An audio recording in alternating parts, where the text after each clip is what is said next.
বন্ধুরে আহ মায়ার, আমার বাবাজিরা আমাদেরকে তওবা করার দরকার আছে না নাই? আর একটু জোরে বলা আছে না নাই? আমার বাবাজিরা, আমরা গুনাহ করেছি, অন্যায় করেছি, এই গুনাহ লইয়া আল্লাহর কাছে খালেস অন্তর তওবা করতে হবে। কথা বলেন ঠিক কিনা? বাবাজিরা মায়ার, আমার আল্লাহ পাক তওবাকারীদেরকে ভালোবাসে। যারা গুনাহ করে পড়ে তওবা করে রে, আমার আল্লাহ তওবাকারীদেরকে ভালোবাসে। ইন্নাল্লাহা ইউহিব্বুত তাওয়াবিন, নিশ্চয় আল্লাহ সুবহানাহু ওয়া তাআলা তওবাকারীদেরকে ভালোবাসেন। যারা আল্লাহর কাছে তওবা করে, এই তওবাকারী লোকদেরকে আমার আল্লাহ ভালোবাসে। জোরে কোন সুবহানাল্লাহ। বাবাজিরা আমার হযরতে আদম আলাইহিস সালাতু ওয়াস সালাম আমাদের আদি পিতা। কথা বলেন ঠিক কিনা? আল্লাহ সুবহানাহু ওয়া তাআলা আদম নবীকে সৃষ্টি করে জান্নাতের ভিতরে দিলেন। জোরে কোন সুবহানাল্লাহ। আমার আল্লাহ ডাক দিয়া কো ওয়া কুলনা ইয়া আদামু উসকুন আনতা ওয়া যাওজুকাল জান্নাতা। হে আদম, আমি তোমাকে সৃষ্টি করলাম এবং তোমাকে জান্নাতের ভিতরে দিলাম। জোরে কোন সুবহানাল্লাহ। ওয়া কুলনা ইয়া আদামু উসকুন আনতা ওয়া যাওজুকাল জান্নাতা ওয়া কুলা মিনহা রাগাদা হাইসু শি'তুমা ওয়া লা তাকরাবা হাযিহিশ শাজারাতা ফাতাকুনা মিনাজ জালিমিন।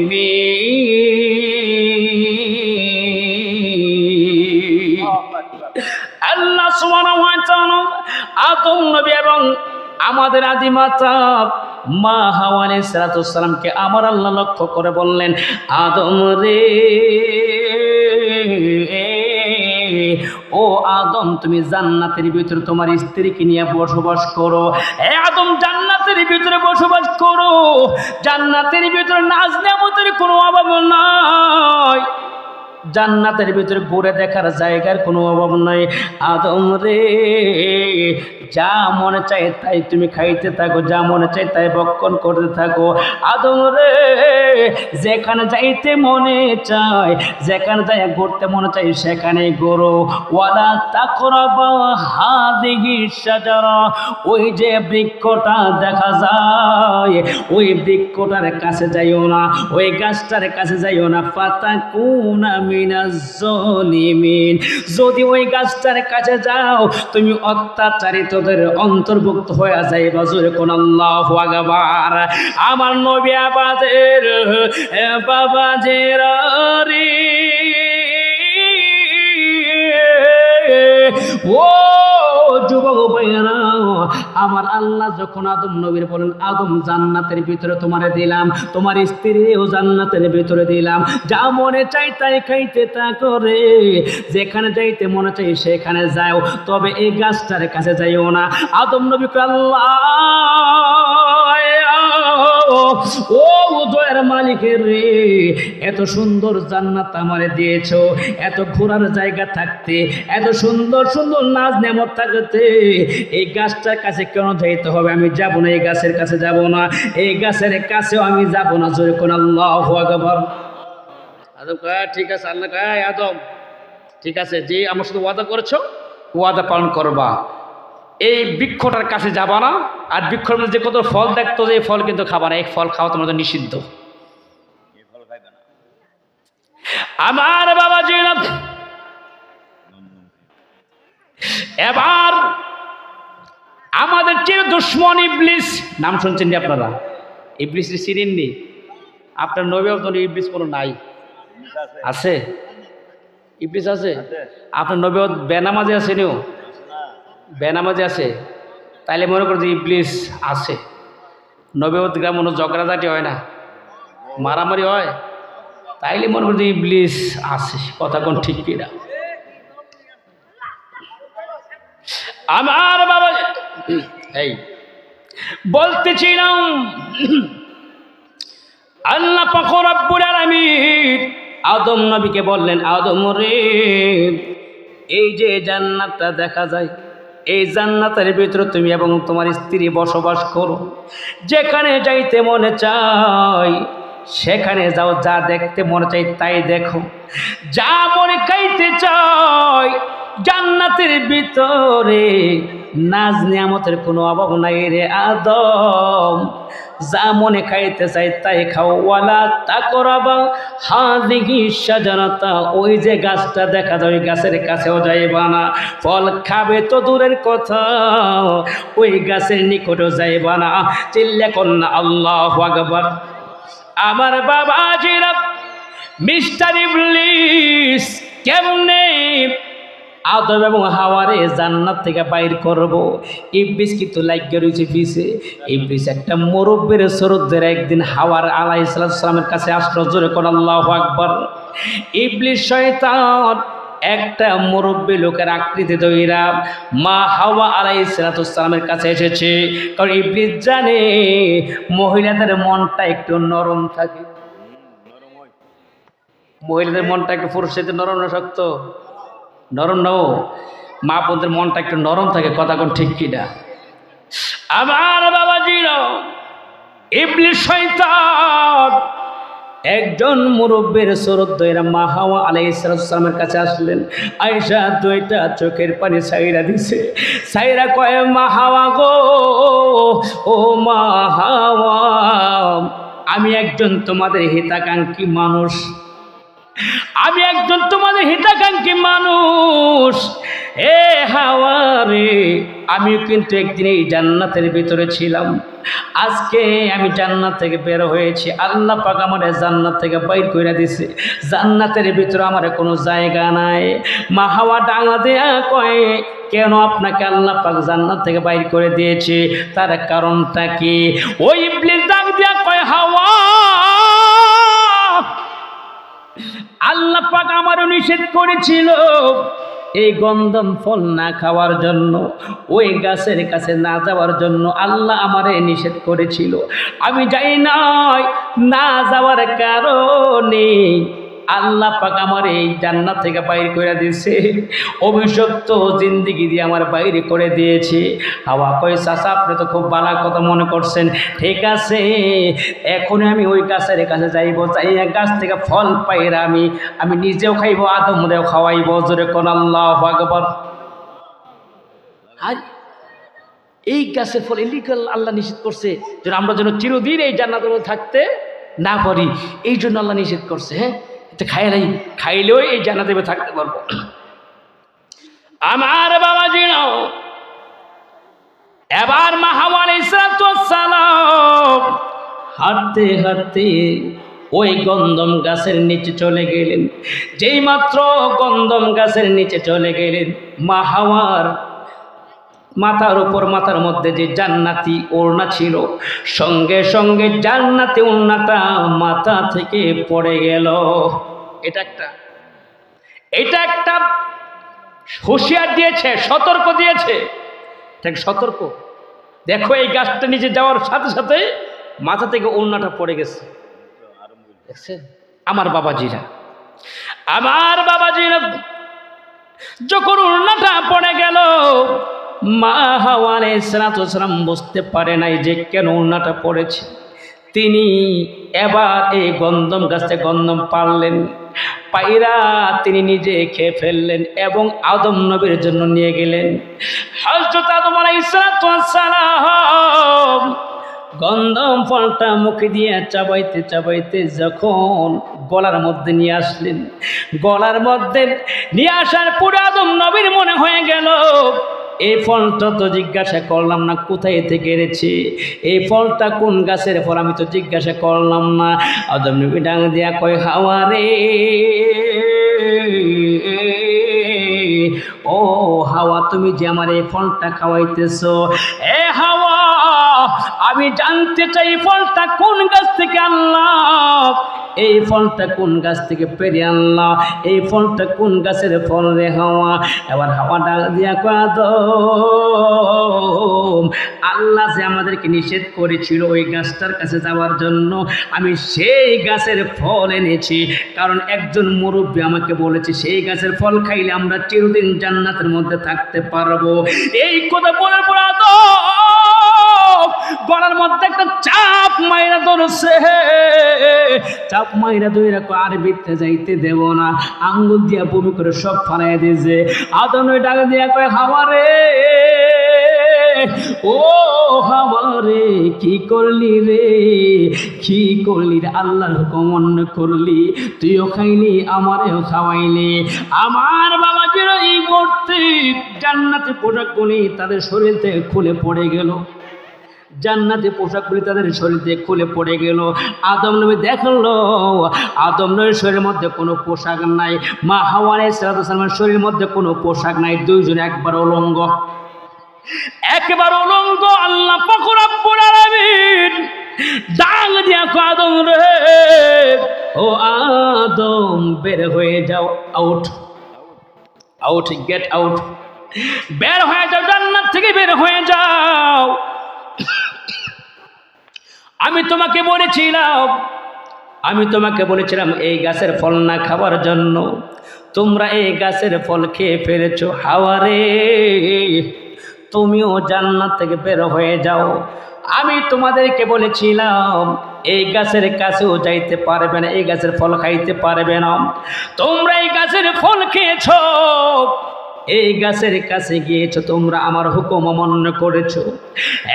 আমার নবী আমাদের বাবাজিরা, আদম আলাইহিস সালাতু ওয়াস সালাম এবং মা হাওয়া আলাইহিস সালাতু ওয়াস সালাম আল্লাহ পাকের একটা হুকুম অমান্য করার কারণে, একটা হুকুম না মানার কারণে আল্লাহ পাক জান্নাত থেকে তাদেরকে বের করে দিয়েছে।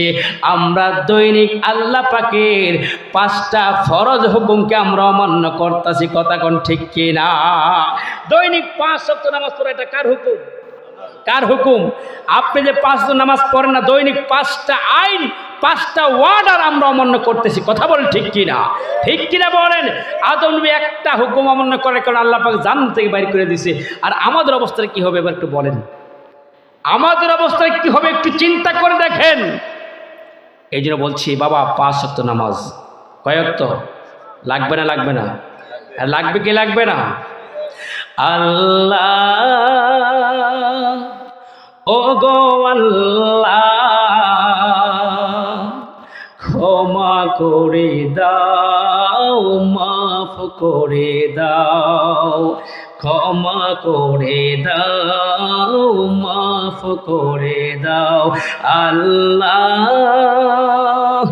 ও গো আল্লাহ, ক্ষমা করে দাও, মাফ করে দাও, ক্ষমা করে দাও, মাফ করে দাও।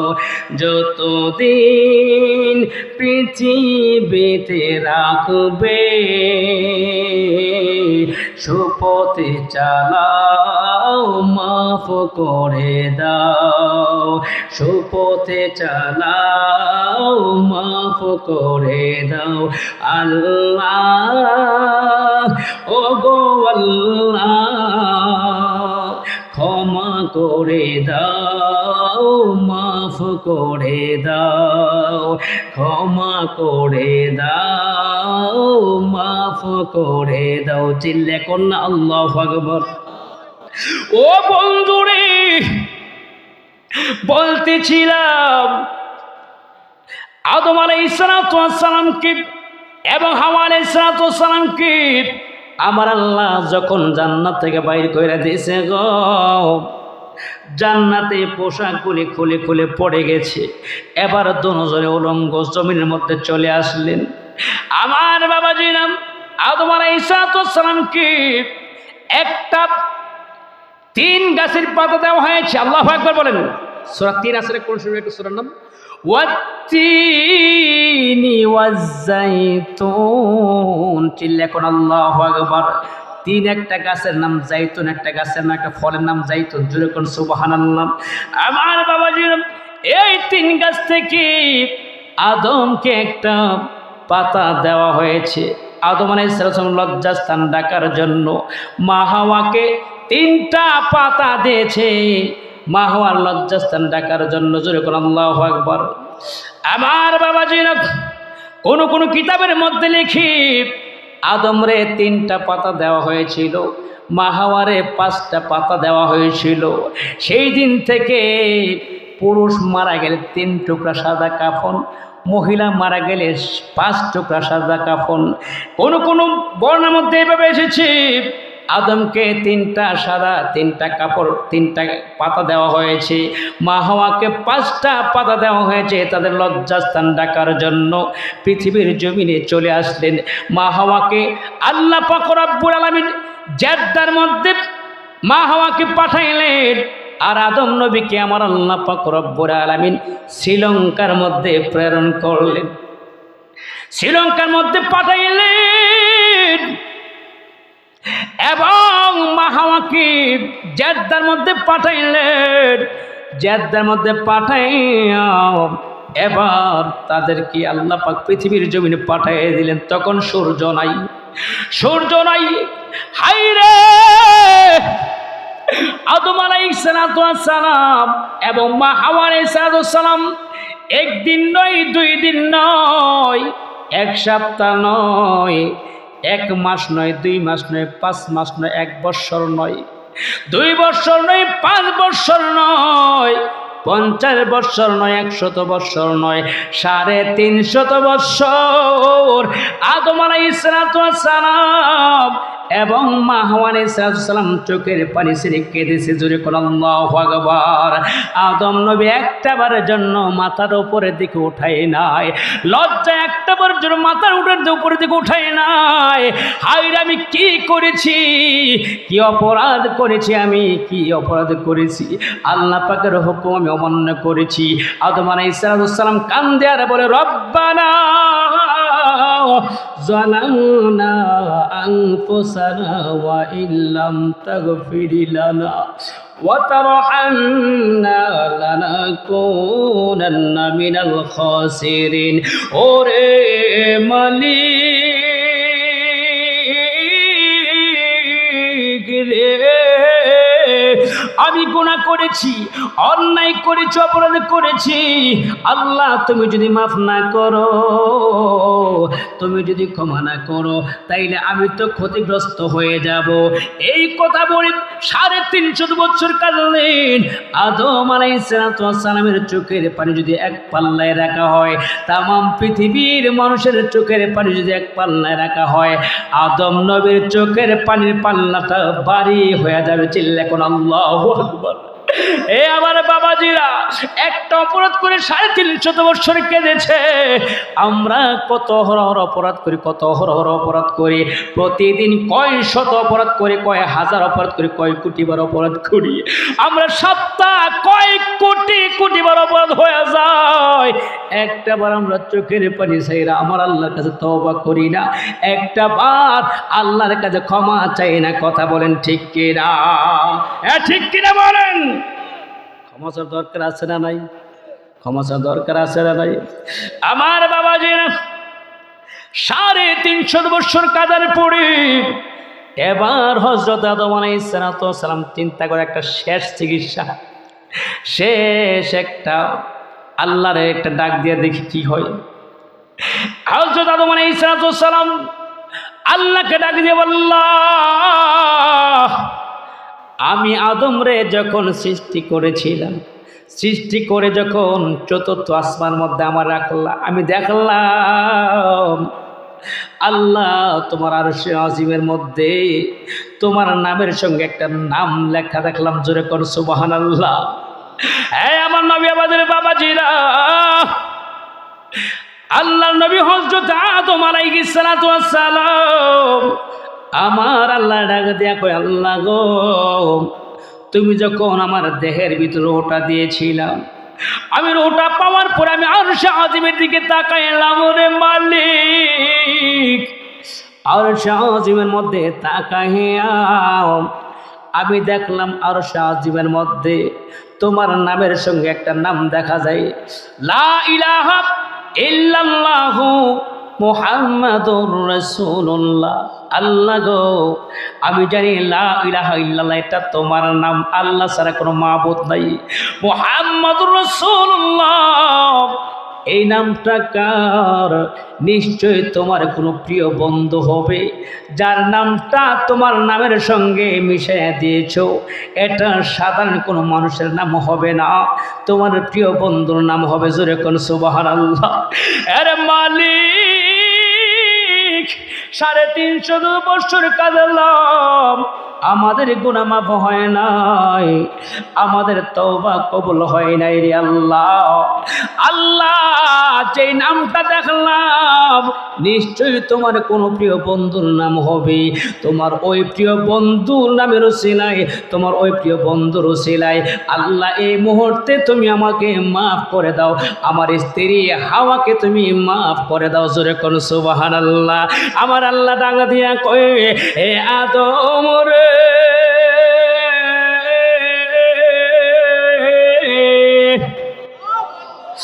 ও আদম, আমার বন্ধুর নামের দোহাই দিয়েছো, আমার বন্ধুর নামের ওসিলা দিয়েছো। আদম রে,